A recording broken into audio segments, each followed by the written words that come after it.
few months ago, I tasked myself with watching all of the Rocky films so I could watch Creed, because I became a big fan of director Ryan Coogler after Black Panther and the very powerful Fruitvale Station, and seeing its sequel on the big screen would just be the icing on the cake. But I'll admit, I found the franchise to be a bit of a mixed bag. I liked most of them, but the earlier ones were character-driven dramas where I didn't really care that much about the characters, and the later ones were fun, but they gradually became more detached from the rest of the series. With that said, I actually really liked 3 because it hit the balance of both the drama and the fun of the rest of the series incredibly well. And the first Creed was also great. The boxing was a lot more cinematic than before, and I found myself really drawn to these characters and their interactions. So I found myself pretty excited to see the follow-up, not just for the big screen kick, but to also see where our main trio's journeys went next. And yeah, I got exactly what I wanted, and even a little bit more.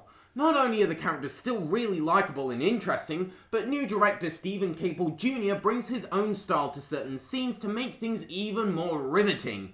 Okay, he does rely on shaky cam a bit too much, but aside from that, his style really works and lends itself to some striking images. And it helps that the script adds new and intriguing layers to the cast, all of whom are portrayed very well by their respective actors. Michael B. Jordan in particular, who has become one of my favourite actors over the course of the year. He gives seemingly tough characters humanity, and his eyes have the most sensitive look. He really draws you into whoever he's playing. And here, Adonis Creed, along with the supporting cast, they go through a lot in this movie. And even though some of the story beats are similar to those in the other Rocky films, it doesn't matter because the cast give it enough new life that you don't notice whilst watching. It makes the boxing a lot more exciting, even if the actual fights lack the same cinematic thrill that the first Creed had. It does feel like more traditional Rocky, and there's even a pretty obvious edit in one of them. But it's not too big an issue because I was so wrapped up in everything that came before the fight, including an enthralling montage, that while the outcome isn't too unpredictable, you still find yourself rooting for Creed anyway, and that music never fails to pump me up. Like the earlier Rocky films, you don't really watch this for the boxing, but rather for the drama.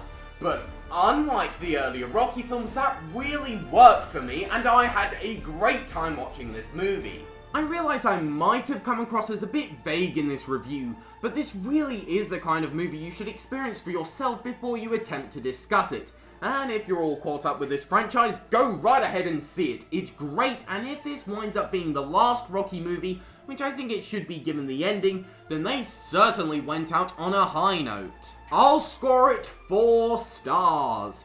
We're 8 movies into this series, and yet we're still seeing new life and energy being thrown into it, and I left the cinema feeling very satisfied. Anyway, thank you very much for watching. I hope you enjoyed. Leave a like, subscribe to all that good stuff, and I'll see you all next time as I begin to see the last couple of movies of the year.